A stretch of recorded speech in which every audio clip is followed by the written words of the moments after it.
Há tanta maldade no mundo acontecendo a cada dia, a cada segundo, que nós nem podemos imaginar.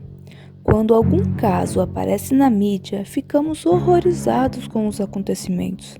Já tivemos aqui no canal o caso de Gabriel Fernandes e hoje temos outro caso de um menino maltratado. Mas antes de entrar nessa história, se inscreve aqui no canal que não te custa nada e eu sei que você não está inscrito. É só clicar no botão vermelho de inscreva-se e pronto. Deixe o like e compartilhe este vídeo com os amigos e aproveite para conhecer os outros casos aqui do canal. Bernardo Uglione Boldrini nasceu em 6 de setembro de 2002, em Santa Maria, no Rio Grande do Sul. Bernardo era filho de Leandro Boldrini e Odilane Uglione. Leandro era um médico cirurgião, estava sempre no hospital e recentemente tinha sido acusado de negligência e acabou condenado. Já Odilane, a mãe de Bernardo, morreu em fevereiro de 2010 por suicídio no consultório do então marido Leandro Boldrini.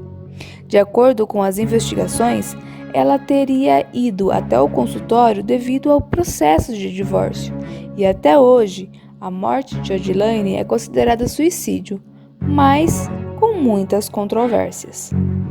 O pai de Bernardo veio a se casar novamente com Graciele Ugolini e tiveram uma menina. Então, os quatro moravam em Três Passos, no Rio Grande do Sul.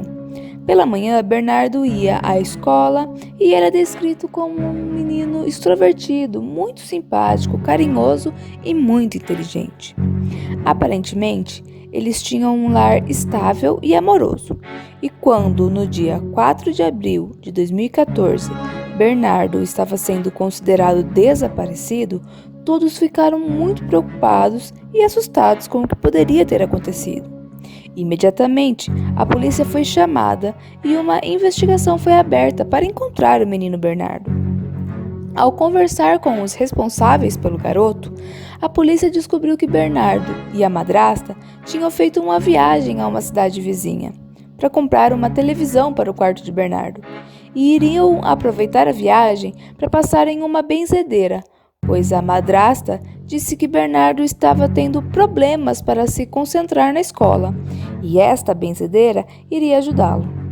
No caminho de volta, Graciele, madrasta de Bernardo, disse que ele pediu para passar o final de semana na casa de um amigo da escola, que morava na mesma rua que eles.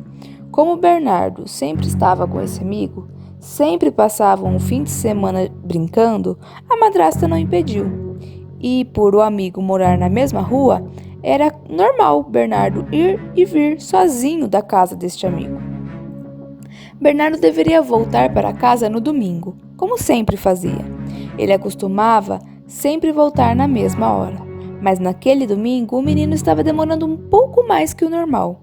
O pai e a madrasta estranharam, mas pensaram que o menino só queria ficar um pouco mais com um amigo e esperaram mais um tempo, até irem à casa do amigo para buscar Bernardo. Ao chegar na casa onde Bernardo teria passado o final de semana, eles descobriram que o garoto nunca chegou na casa do amigo. Imediatamente todos ficaram preocupados, e o pai de Bernardo, Leandro, sabia que isso não fazia parte do comportamento do filho, e foi aí que chamou a polícia. A polícia, imediatamente ao descobrir que o menino estava desaparecido há 2 dias, já imaginou que ele teria sido sequestrado e organizou uma busca pela cidade. Passaram pelos caminhos que o garoto costumava fazer na esperança de encontrar algo, e nada foi encontrado. O pai de Bernardo ia à polícia todos os dias e passava algum tempo lá. Se mostrava muito preocupado e, com o passar das horas e dias, já estava pensando pior. Toda a família de Bernardo ficou muito preocupada e fizeram de tudo para ajudar a encontrar o menino. Cartazes espalhados por todos os cantos com nome, foto e um telefone para contato, mas nada acontecia, o que deixava a família cada vez mais desesperada. Quando se trata de uma criança desaparecida, a polícia sempre tem alguns caminhos e protocolos a seguir. Eles têm de considerar uma possível fuga da criança, um possível sequestro e um possível homicídio. Toda e qualquer prova que se encontre ajuda a descartar ou concretizar qualquer uma dessas hipóteses. Então, como o caso do menino Bernardo já estava começando a ficar famoso, passando em todas as redes de televisão e nenhuma denúncia ou pista surgia, a polícia pôde descartar fuga, pois o menino teria de se esconder em algum lugar e alguém o veria. Mas isso não aconteceu. Assim se passaram os dias. Angústias e medos rondavam a família e a polícia, que por fim descartou também a hipótese de sequestro, pois nenhuma ligação, nenhum pedido de resgate fora feito, e com isso, nenhum indício de sequestro estava concretizado, restando então somente a hipótese de o garoto ter sido morto.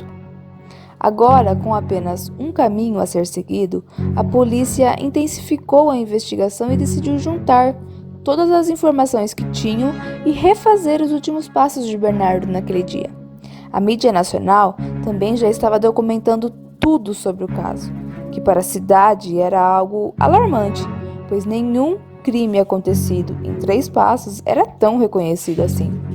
Foi então que a polícia começou a prestar um pouco mais de atenção na família de Bernardo.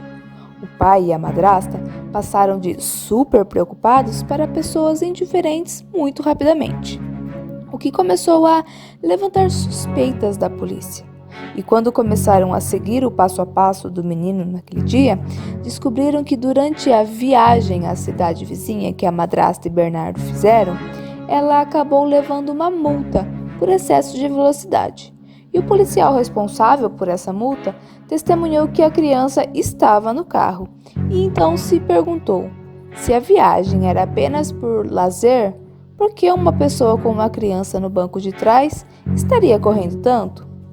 Também descobriram que, além da compra da televisão e da visita à benzedeira, a madrasta e o menino passaram na casa de uma amiga de Graciele e acharam estranho ela não ter relatado, pois se era uma amiga, qual o problema de falar disso? Assim, a polícia começou a perceber que havia indícios de Bernardo chegando nessa cidade, mas nenhum dele voltando. Então, eles sabiam que tinham de se concentrar no que aconteceu na cidade de Westphalen, que aparentemente lá tinha sido o último lugar que o menino esteve. E além dos passos de Bernardo, também, a partir deste ponto, foi considerado os passos da madrasta. Foi aí que comprovaram que a madrasta encontrou sim uma amiga. Foi através de uma câmera de segurança de um posto de gasolina que mostra o encontro das duas. As imagens mostram que o menino e a madrasta entram no carro da amiga de Graciele e saem do local deixando o carro da madrasta no posto. Após algumas horas, elas voltam ao posto. Graciele desce do carro da amiga, mas estava sem Bernardo. Então, a partir deste ponto, a madrasta já era considerada suspeita e possivelmente culpada do homicídio do garoto. Então, Graciele, se vendo com problemas, resolveu contar à polícia tudo o que aconteceu no intervalo de tempo que estava com a amiga. Ela conta que o menino não estava se sentindo muito bem e pediu a ajuda da amiga para levá-lo à suposta benzedeira. Ela conta que falou para o menino que ela o ajudaria a se sentir melhor, mas ele teria de fazer algumas coisas. Eles iriam para um matagal e ele teria de se deitar em uma toalha no chão, e que ele levaria uma picadinha de agulha que continha um remédio que iria ajudá-lo a se preparar para os cuidados da suposta benzedeira. Mas, na verdade, não era isso que estava acontecendo. A polícia conseguiu extrair da madrasta que o que foi aplicado no menino foi uma injeção com alguma substância letal e que naquele mesmo local onde a madrasta disse que levara o menino havia um buraco, uma cova feita alguns dias antes, e lá estaria o corpo do menino. Mas, aparentemente, algo a mais tinha acontecido, pois o corpo da criança estava totalmente corroído por alguma coisa, o que futuramente vieram descobrir que o que fez aquilo com o corpo do garoto tinha sido soda cáustica, e que a amiga da madrasta de Bernardo a teria ajudado, porque ela não sabia mais o que fazer e acabou oferecendo dinheiro a ela. Em todo o depoimento, Graciele se mostrava desesperada e preocupada. Chorava muito e disse que tudo não passou de um grande acidente, que tudo tinha começado porque ela administrou um remédio no menino para acalmá-lo na dosagem errada e ele havia morrido no banco de trás do carro da amiga. E preferiu esconder tudo de seu marido, dizendo que o menino estava na casa de um amigo e como eles tinham saído para comprar uma televisão, depois dos acontecimentos, ela foi até uma loja e comprou uma televisão para o quarto de Bernardo. Mas, mesmo a madrasta tendo confessado o que aconteceu, a polícia não estava totalmente convencida de toda esta história. Graciele era uma enfermeira experiente. Como ela erraria a dose do remédio? Por que não levou o menino direto para o hospital, ao invés de chamar uma amiga? E com todas as informações que eles estavam conseguindo, havia uma coisa que ainda não estava clara. Eles descobriram que o remédio administrado no garoto era um remédio controlado, que só poderia ser adquirido com receita médica. Então, neste ponto da investigação, a polícia foi direto ao primeiro médico que conheciam, Leandro, pai de Bernardo. Eles descobriram que a receita usada para comprar o medicamento tinha vindo de Leandro.